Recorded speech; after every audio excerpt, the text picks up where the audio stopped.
Pesa ya serikali haipeani vijinga hivi. Let me explain. Kibaki gave us loans at 8%. What he did, he took government money, he looked for existing banks as intermediaries. And all they wanted was ukuje kama Obinna, useme mimi naitwa Obinna, I have a show, niko na kamera 3, nataka zingine 4. They'll visit you here, any bank. And I received from one of the banks, in fact 2 times. They'll come and see, honestly, Obinna has got cameras, but he needs to expand. So they give you a loan of $1 million shillings, payable at 8%, and you're given a period of up to, the maximum was 3 or 4 years.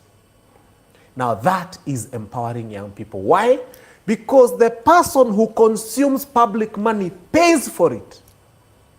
Now, when I was talking about common sense, this is what I was coming to. We have a human being being given 22,000, and then you and I will pay for it. Where did we stop thinking? At what point did we get to a place and said, now we have suspended common sense, now we are just waking up and going to a rally and giving young people 22,000? If this government wants to help young people, structure it. Take even 100 billion, put it in commercial banks. But you have to be somebody. Ukona kasalon, kakona machine moja ya blow dry. Ni blow dry ama ni asijui, I don't know how it's written. But you have one. You need a second one. And the bank comes and accesses and says, honestly, Sharon, akona kasalon, na kana need to expand. Wanaku. But you cannot be a guy who sits at Jababes and then you're given 22,000 to expand which business? Chewing. Because that's the only business you can expand. Jabba juice. It's fine. Go to a bank, tell them I sell Jabba juice. They'll come and assess, they see you have a small machine kanatengeneza 2 liters of Jabba juice per hour, they can expand you, utengeneze 20 liters of Jabba juice. Hata kama ni Moratina unauza, at least we need to see what you're doing. The problem we have here is anybody who comes and applies and they are young and they can dance and they can sing 2-term gets 22,000. The problem now is still come back to watu wa 2-term because mimi hata sina shida na president, but they gave up on him. Niko na shida na watu wa 2-term. Wewe juu naimba 2-term juu jirani yako amepewa 22,000. Are you aware that wewe ndio utalipa hii 22,000?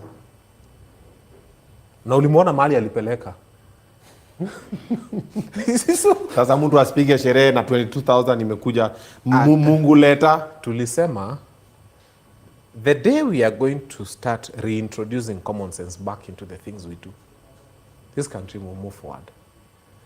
Nyota Fund is welcome, but channel it in a manner that shows you are using common sense.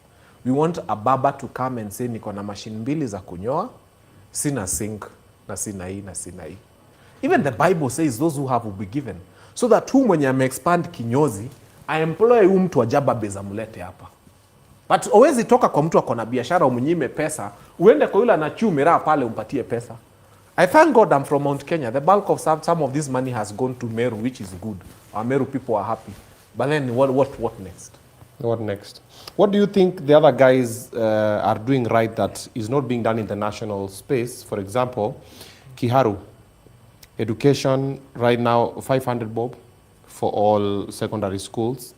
And it's working for them. Dini Nyoro and the team, they're doing something nice. Salasia also said something like that will happen on his end. But can this be replicated to happen throughout the country? Ama is it not happening? Ama are they doing PR? Obinna, Kenyans will forgive me, but I have allowed myself to think differently. Okay. For now, I celebrate Dindi Nyoro for what he has done. But in English, they say, in the land of the blind, the mono-eyed man is king. Or I can repeat that. In the land of the blind, the mono-eyed man is king. So you have a guy with a mono eye, but because wale wengine wote haoni, mnasema this is the king. He's seeing too far. The Ministry of Education this year received 700 billion. The highest allocations that are ever given in this country go to the Ministry of Education. Out of the 700 billion, more than 2.5 or 25 billion, I'll check, goes into expansion of infrastructure. Now take it from me, Kenyans, and look at me and hear me very well.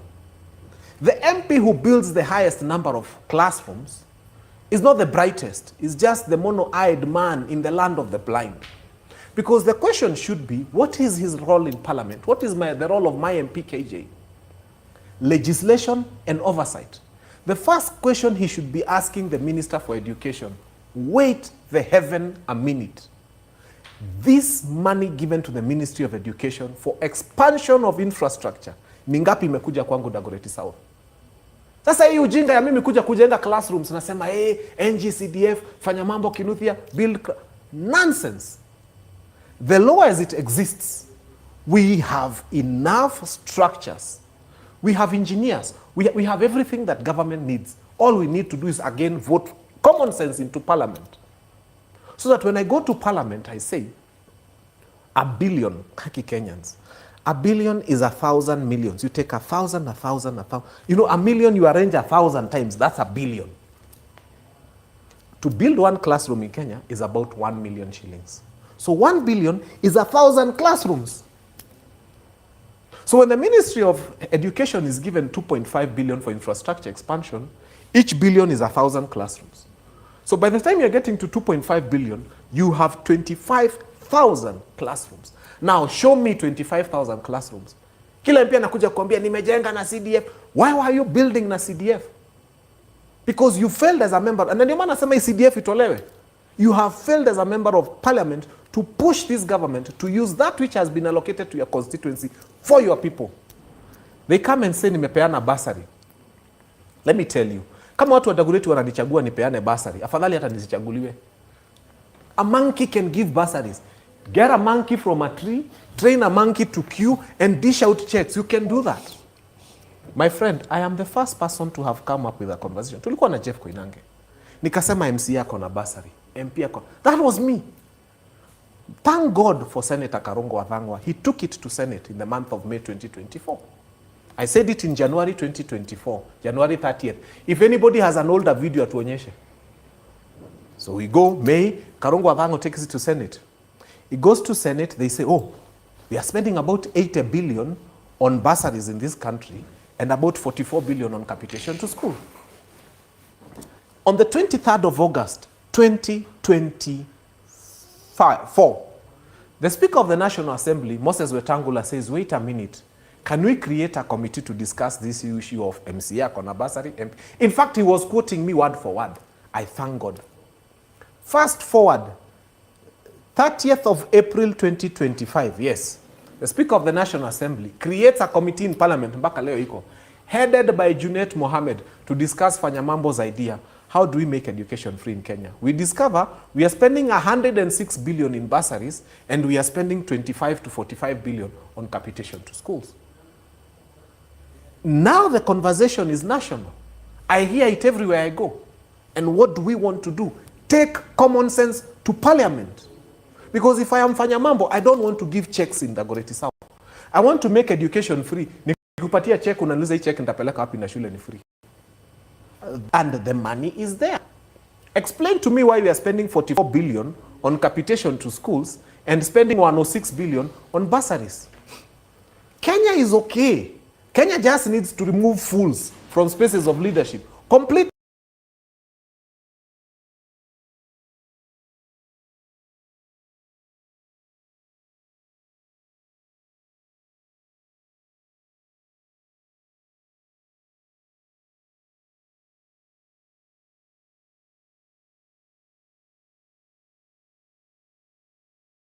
Yani, unakuja Dagoretti South, unasema nimepeana 5,000 checks.